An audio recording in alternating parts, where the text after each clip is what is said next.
Hello and welcome to lesson number 2 on chord tones. In my previous lesson we looked at the major triad and we looked at that from C major. So we're going to stay in a similar kind of trend, but we're going to go to the relative minor of C major, which is A minor. So they share the same notes, they share the same key signature. They have the same chords, they're part of the same family. So in this one we'll build our chord from A minor. So we use the A minor triad.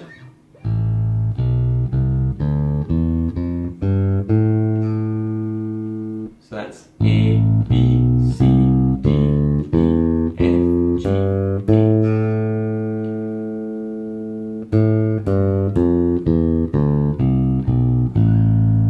So that's a very common way to play the A minor scale, but you could also play it from the 5th fret on your E string.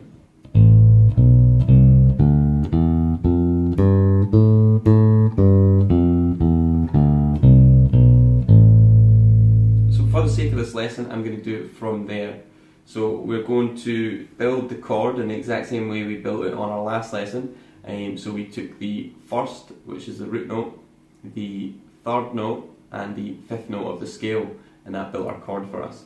So the first note is A, we skip the 2nd and get to the 3rd, we go to C. Skip the 4th to the 5th and we get E. So we've got A, C, just complete the arpeggio by going to the octave of the A.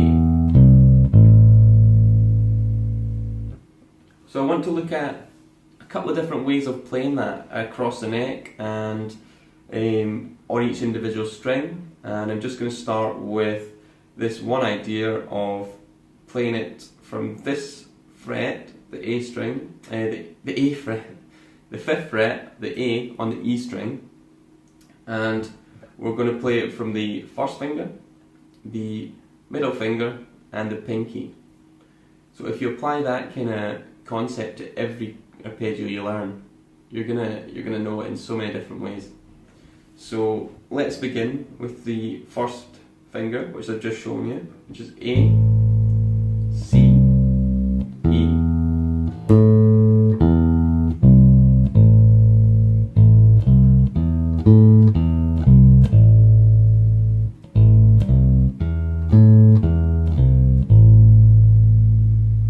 So now let's do that from the middle finger.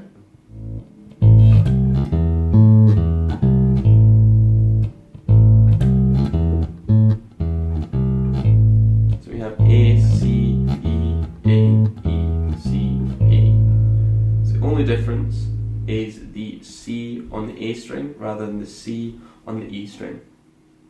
So the next one we'll do is we'll start that from the pinky and we go from A to the same one that we used last time on the C, but this time with the middle finger. Then we go E on the D string, so that's a new one, and then A on the G string, so that's a new one as well.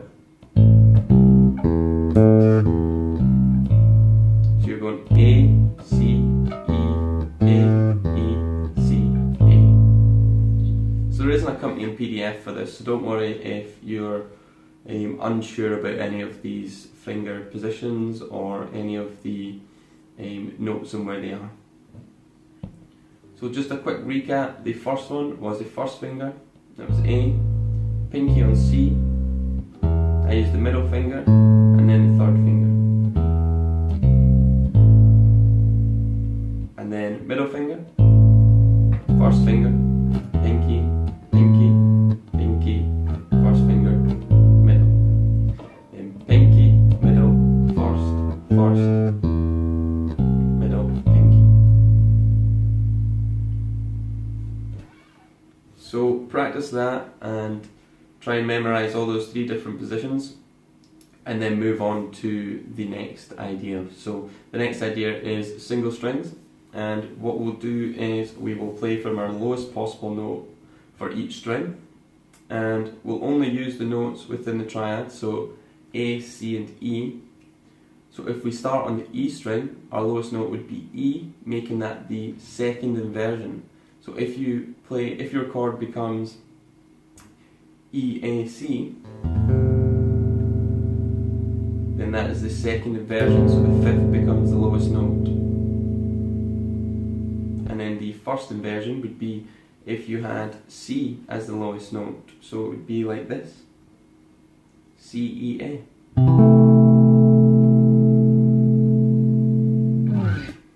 So single strings, we're going to have E, A, C, and E. We're just adding that E so that we can have a 4-note exercise. So it's E, A, C, E.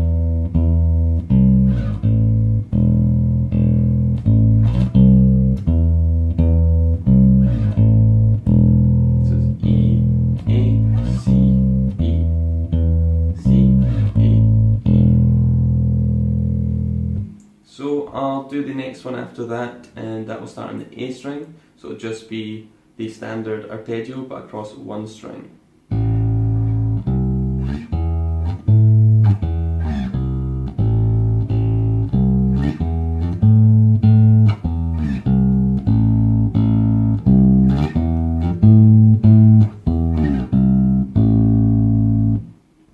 And again, there will be a PDF, so you'll be able to check the fingering, but it is A, open A, pinky on the 3rd fret, first finger on the 7th fret, pinky on the 12th fret.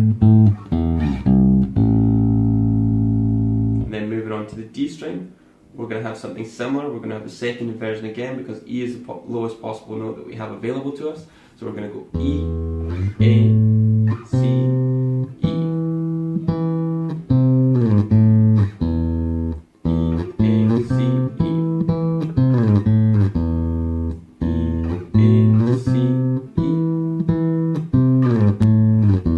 Fretwise, that is the 2nd fret, 7th fret, 9th fret, or 10th fret, sorry, 10th fret, and 14th fret.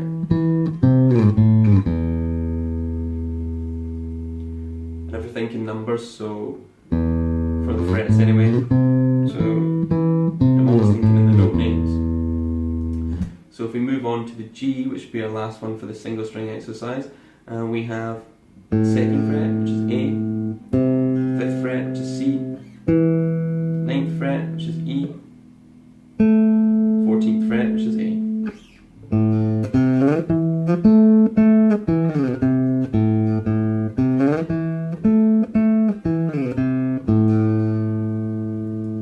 So just a quick recap on all of those as well. We had the second inversion, which started on the 5th, which is our lowest possible note available to us in the E string, which is E, A, C, E.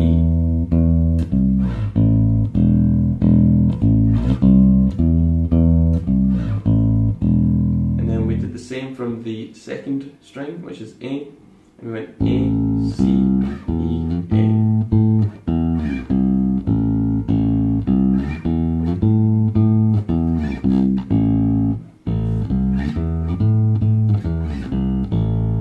Same again from the D string, E, A, C, E.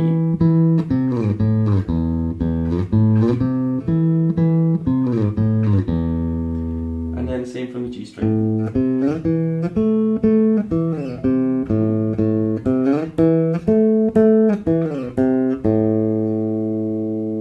Okay, and then the next idea, once you have that dialed, to expand on this further, is to start from the lowest possible note and get to the highest possible note within the chord that you have on your bass. On mine, I have E and E. So the exercise would go like this: E, A, C, E, A, C, E, A, C, E.